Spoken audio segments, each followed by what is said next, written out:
Sweet Baby Inc., Gamergate, and Eve Sarkeesian. Terms you've probably heard thrown around a lot lately. But what if I told you there's something more dangerous on the horizon?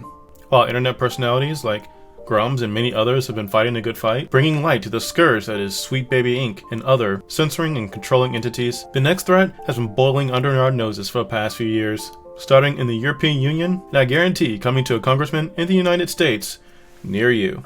Forget Gamergate 2.0. This is the real threat, and it's the use of government force. Welcome to this evening's episode of Balanced Takes, and I'm your host, Song Eternal.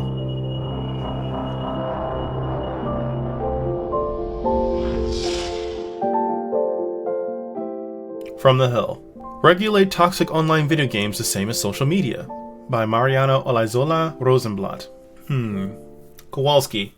Analysis. A simple Google search says, let's see. Yes. Paul and Daisy Soros. How did I know? Mariana Rosenblatt. I'm not pronouncing your middle name, I'm sorry. It's hurting my tongue. The policy advisor for New York University Stern Center for Business and Human Rights. Oh, this is going to be a great one. Mariana Olaizola Rosenblatt is the Global Human Rights Clinic Fellow and Lecturer at the University of Chicago. Blah, blah, blah, blah, blah, blah, blah, blah, blah, blah, blah, blah, blah, blah, blah. Basically, she's a professional useless person. Now, that might be mean for me to say, but as a Christian, I have an interesting perspective on this. If you're going to be a person who wants to do something for the cast out, the downtrodden, and disadvantaged all over the globe, I always recommend going and doing it yourself. If you're a person who's part of an organization, I immediately don't think as highly of you. If you're a person who spends your life being part of organizations that do this, I think even less of you. If you haven't actually gone on the ground, which as far as I know, she hasn't really gone on the ground and done the actual work, then your perspective is going to be from that of an administrator, of a bureaucrat, of a government person. And frankly, I think we have too many of those. Also, it's interesting to note that she's an immigrant from Venezuela. So as we're reading this article, keep in mind, this is her perspective. She's a person that's gone all over the world, writing papers, coming up with solutions for helping refugees, or finding ways that people were oppressed or didn't have human rights in random places around the globe. And she's going to take this exact same perspective and apply it to video games. Yeah, this is why I say she's a professional useless person. Because anytime she says the words oppressed or disadvantaged, you have to realize she's looking at it through the exact same lens as actual dictatorships or actual areas of conflict. To her, they are the same. Because as a government bureaucrat, she's learned to see all problems everywhere, even ones that don't exist. Now, I don't know her personally, but I will say, in general, there are a lot of people in governments around the globe that their own relevance and self-importance is directly related to how much misery they can spread. Now back to this banger of an article. After years of paralysis, the US and the European Union have been moving to regulate social platforms. The European Union is taking tentative steps to enforce the new Digital Services Act, which came into effect for all online platforms on February 17th. Some states in the US are trying to control how platforms do content moderation, and the Supreme Court is now considering the constitutionality of this regulatory foray. Meanwhile, the United States Senate is edging closer to approving legislation that will compel online platforms to introduce additional child safety measures.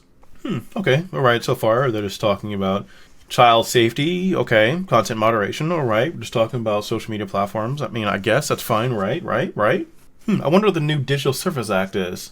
The DSA regulates online intermediates and platforms such as marketplaces, social networks, content sharing platforms, app stores, and online travel and accommodation platforms. Its main goal is to prevent illegal and harmful activities online and the spread of disinformation. It ensures safety, protects fundamental rights, and creates a fair and open online platform environment. You know what I'm saying? It's only fair. Okay, so we're in the very first paragraph, and we're already talking about content moderation and child safety measures. Great things, right?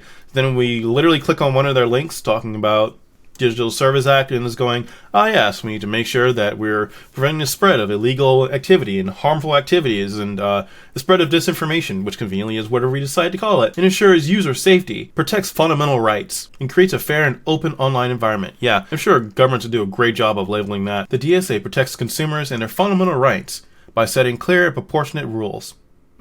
It fosters innovation, growth, and competitiveness, and facilitates the scaling up of smaller platforms, SMEs, and startups. Almost no government rule especially if it has to be a full act, is ever going to incentivize competition or growth and innovation. No. The role of users, platforms, and public authorities are rebalanced according to European values, placing citizens at the center. I want you to keep in mind how large the European Union is, okay? And how many different states there are in the European Union, and how many different cultures there are. They're just going to use the Digital Services Act to make a broad plethora of European values, placing citizens at its core. Well, first of all, there's already a problem here. It's a union of many different, essentially, countries that are acting as state bodies. So if you're going to try to enforce some kind of broad European values, then there's either two categories for this. One, it means absolutely nothing, because if all of them get together and truly put together all their values, then, well, there's no point in the act because all of them hold the values anyway. Or two, all the values that you're going to create are going to be way too particular, and it's definitely going to violate some of the citizens in those states. So it's already contradictory, it makes no sense. But the point is for it to be contradictory. The point is to regulate. The point is to control people, how they think, and what the overall governing body thinks is bad information for you to know. Now, at this point in my research, my eyes are already rolling to the back of my head, so I'm not even going to read the rest of this Digital Services Act because we already know where it's going to go. Back to the article. But these efforts to rein in social media overlook the gargantuan online gaming industry. There it is. There it is. Video games comprise the largest entertainment industry by far, almost $200 billion in revenue in 2022, more than the music and film industries combined. Today, online gaming sites offer far more than entertainment. They are social platforms that channel user communication, enable networking, and community building. Online games should be part of the regulatory discussion concerning digital platforms, but seldom are. Oh no, we forgot area of free speech. People are still having fun in video games. That can't be allowed. I have a feeling this middle name I can't pronounce is that person in HR. You guys did such a really good job for this last year, coming together as a company and just pulling it together, doing your absolute best, working overtime, doing hours over the weekend, and our company really just wants to show you how much we care and how much we appreciate your hard work. We get a raise? Oh, no. We're throwing a pizza party. This form of reward really helps team cohesion. Discussions of harms in gaming historically have focused on fears about the content of the games themselves. However, the social environment of games is what actually poses significant threats to player safety and well-being. Exposure to hateful speech is routine, while doxing, exposing someone's private identifying information, and physical threats are also common. Of acute concern is mounting evidence that extremists and other bad actors take advantage of the pre-existing toxic gamer culture to disseminate their hateful ideologies and unleash hate-based harassment. While players, game makers, and members of civil society are familiar with these problems, many companies and policymakers are only just beginning to address, or in some cases even acknowledge, these issues. Okay, so I agree, doxing is bad. Don't dox. But let's be real, everyone already knows this, and this is just a red herring. The real problem is toxic gamer culture, hateful ideologies, and harassment. So basically, if I want to have fun with my buddies online, I have to do it the way this professional useless person wants me to do it. We just can't give companies the ability to make tools to help players make their own choices and help them figure out what constitutes as harassment. No. We have to police it for them, or else. Because remember, every law comes with the implied threat of force. The answer is a gun. Gaming companies and policymakers seem to be operating under a misconception about how the rights to privacy and freedom of speech should apply online.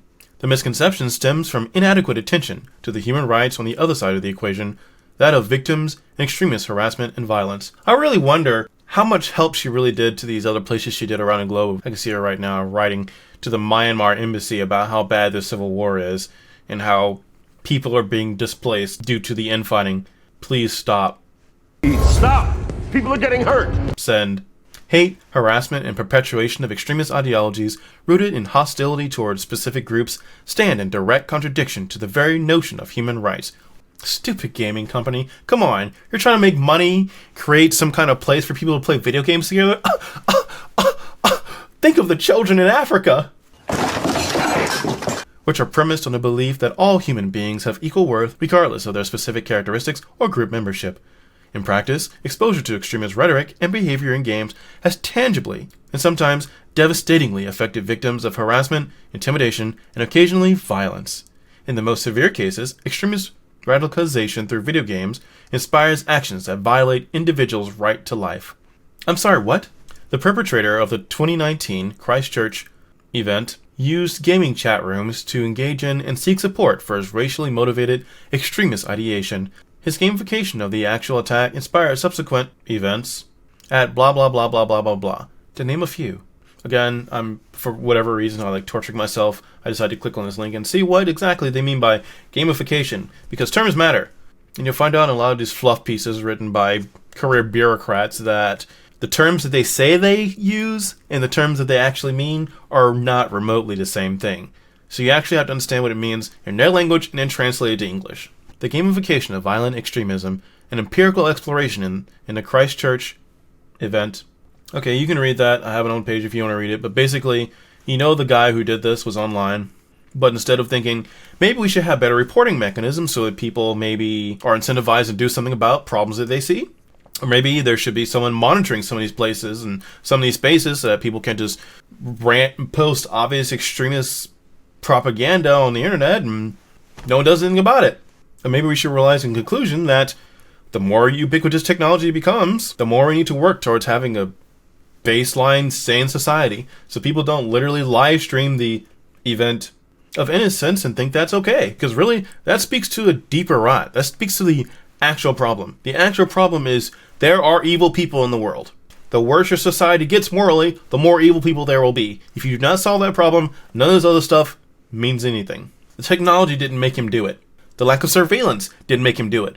This is a sick individual that no one paid enough attention to in a culture that values human life less and less. That's your problem. In 2022, the gunman who killed 10 and injured 3 at a Tops Friendly Market in Buffalo noted that he probably wouldn't be as nationalistic if it weren't for Blood and Iron on Roblox, a popular video game. Do you know sometimes when I'm in a grocery store, I walk by an aisle of cigarettes and the pull, it's just so strong. I have to go over and I have to pick up a cigarette and I don't even pay for it. I just rip the package open and just start.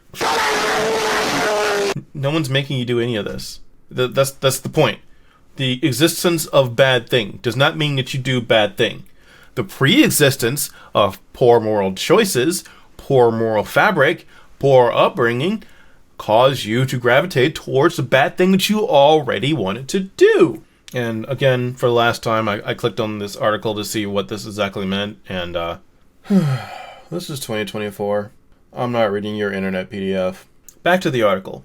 In the last few years, we, along with other researchers, have spoken publicly about changes we would like to see in industry and policy as it relates to games and extremism, including calls to empower the industry towards self-regulation, open invitations to work together with companies, and frameworks for how to leverage the positive effects of video games to prevent radicalization. In English, that is Gamergate 2.0.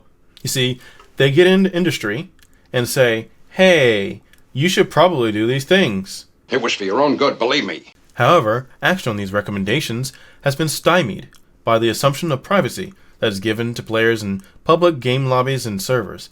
In our view, this amounts to a distortion of the right to privacy and human rights generally, which should serve to protect not the perpetrators, but rather the victims of doxing, stalking, threats to life, and other abuse online. So in English, they nebulously started out with some sane attempts to push or recommend what they thought should be self-governance, and when companies said, I don't want it. They were like, Hey, give me that shovel. regulators should consider online games fair game for regulation. You think you're clever. Indeed, it is unclear why games are typically excluded from the same regulatory approaches that apply to social media, since online multiplayer games are social platforms. Wow, partly because online multiplayer games are online multiplayer games. Because video games are not social media. I don't get on Helldivers to doom scroll at 3 a.m. I don't play Escape from Tarkov or Star Wars Battlefront to share cat videos. I get on and play the game. Sure, I might talk there to the other participants, but it's typically about the game. Only Doomworld HR thinks this is a problem. When talking about the safety of the internet, especially the safety of children on the internet, there is no more important place to start than digital playgrounds. Game makers, policymakers, researchers, and advocates all share the common goal of making play as safe and enjoyable as possible. Do policymakers sound like enjoyable? I feel like safe and enjoyable are opposites. When your dad says you can go outside and play in the mud, and then your mom's like, sweetie, I'm sorry, that's not gonna happen. It's time to open these conversations and stop ignoring the $200 billion elephant in the room when it comes to regulating social spaces online. And yes, of course, the article ends with this great, beautiful what about the children segment. Well done. If all else fails, just think of the children, bigot. But jokes aside, the reality is that this is the classic nudge, push, shove style tactics. And all the people that believe in this authoritarian nonsense kind of act in the same hive mind. Once you spot one, you can programmatically figure out where the rest of them are. In the government running your life, they're like the annoying people in an HOA. Except you can't leave this HOA and they follow you everywhere, taking more of your time and money until you die. So I want you to think of it like this. Gamergate 1.0 was nudge. Why do you hate women? Why do you hate minorities? And in case you didn't know, it started off with some crap. Feminist media critic. Why is that a thing? Anita Sarkeesian. Parmesan. Gross. Yeah. I hate it. And there are literally a billion other videos about this information if you didn't already know. But eventually it descended into a litany of hive mind articles about sexism in video games. And yes, that includes the feminine features. The Hive then tried to correct what they saw as a lack of proper representation in video games and all the other dross that you've already heard before. But that didn't work, so now it's time to push. Enter Gamergate 2.0. You see, the Hive never actually stopped. It just went underground. It spent years infecting HR departments and companies, affectionately known as the woke industry. In some instances, it created companies out of whole cloth. Enter Sweet Baby Inc. There are also entire videos about this. But basically, it wasn't just male power fantasy. Sexism bad. Now it's, where's the trans non-binary black representation? And if you don't add it, I'm going to make sure people write bad articles about your game, and it'll never see the light of day. It was for your own good, believe me. And amusingly, that's been failing, because all the game studios that listened to this garbage started pumping out garbage one after the other. And what a surprise, gamers aren't actually garbage goobers. They revolted, and one guy went so far as to create a Steam app called Sweet Baby Inc. Detected, so that gamers would know ahead of time whether or not a game got its life leached out of it by this organization. And looking at the list, it was pretty accurate. Again, there are more details of this on channels like Asmongold with a more detailed timeline. But let me tell you, it's not over yet. You see, typically for these kind of things, the time between the nudge and the push is rather lengthy. But sometimes the subject wakes up between the push and the shove. So on the horizon is Gamergate 3.0. And boy, is it the final boss. You see, you didn't listen when they tried to reform you from within. You didn't listen when they tried to reprogram you with implied force and loss of livelihood. So now, you will listen or be imposed upon by the law. And that's what this article is about. It's not enough to obey by choice because they don't care about your choice. You will obey, you will abide by their rules, or else. And of course, the Hive will always be the ones that create the rules with regards to what they deem to be acceptable conduct. And those rules will always be backed up by government force in the end, because that's all they understand. There is no negotiating here. You win or lose. Period. Oh look, it's in the United States now. That's because it's not about giving people choices to deal with online harassment. It's just a poorly veiled Trojan horse. They don't care about choice. They don't care about persuading you. It's about giving the government power to dictate what happens in every aspect of your lives, so that you think the way they do. You see, you are a ward of the state. Through the state, you're allowed to take actions. Through the state, you and your choices are perfected. But see, it's through the state. And they'll use words like extremism and bigotry and harassment in marginalized communities and misinformation to fool normal people into believing it's for a good cause. I mean, you don't want any of those things. You don't want people to get misinformation, do you? Just give me your social security number. Because in reality, those terms are just umbrella speak for anything the Hive doesn't like. I'm going to end off with some screenshots from a video they shared on Facebook, which conveniently the link shared from this video has been scrubbed. Now, ordinarily, I wouldn't say that a video about video games should be headed towards World Economic Forum. However, the problem is that this is always where it was headed. global governance, government control. Because this is how the people think. They think through laws, they think through force, they think through top-down control, and if you continue to allow it to happen, it will continue to happen. Here's the quote that I'm sure they wish never ever existed because people keep quoting it. You'll own nothing and you'll be happy. This is how our world could change by 2030. Whatever you want, you'll rent and it'll be delivered by drone. You don't even have to touch grass. You'll eat much less meat. An occasional treat, not a staple for the good of the environment and our health. We'll have to do a better job at welcoming and integrating refugees. You'll notice how these things aren't necessarily connected. You can be inside forever, you'll eat less meat, be good for the environment. Welcome refugees. Western values will have been tested to the breaking point. How convenient. Checks and balances that underpin our democracies must not be forgotten. You have to understand, this is their actual goal. It's not some big grand conspiracy or some grand enterprise of some guys sitting there with puppet hands. There are people who think and like mind who have decided that convincing you of their point of view is not worth their time. And when they decide that it's not worth their time, the only choice they have left is to control you. Because, you see, you can't really make the good choices. Because they want to reshape society. And you want to just, escape politics by playing a video game. You want to have free time away from work and outside garbage to enjoy some fun with like-minded buddies. And that is not okay. You must be re-educated from your possessions. You must learn to let go of your need for consumption. Your individuality is a hindrance towards a better and brighter future. They'll tell you that your race or gender is super important and special because what actually makes you unique and special, your ideas, your moralities, your skills, your abilities, are a problem that must be excised. Now what can you do about it? You can train the next generation to be honest, to be respectful, and to say no. You can train them to actually get involved in politics. Even you can get involved in your local municipalities. You can get involved in even your HOA. You can get involved in your county. Because the only way to fight back, honestly, is to persuade and to get in government.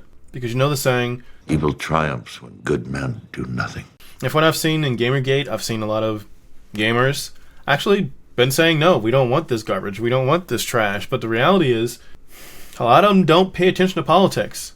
So they'll say no all day long, but when the EU decides to cram down from the top, what are they going to do? They want to get us exported over here to the United States. What are we going to do? It's already here. What are we going to do about it? Are we just going to complain on Twitter and say, I don't like this? Or are we just going to say, we will not buy their games? That's not going to be a solution. We actually have to take the time to fight back in our communities. We have to take the time to fight back at a national level. We have to take the time to say, hey, you know what? The world just can't run on autopilot anymore. Those days are over. We have to be involved. And if we're not involved, then we should expect everything to go to pot. Because clearly, everyone in the world right now is operating off the playbook of 1984. Except for some reason, half of us thought the government were the good guys. Now, I know this isn't my normal film commentary, so let me know in the comment section down below if I should make more videos like this, or should I make its own channel dedicated to news and politics and drama chasing, and leave this one strictly for film commentaries. And I'll see you again next time. Bye!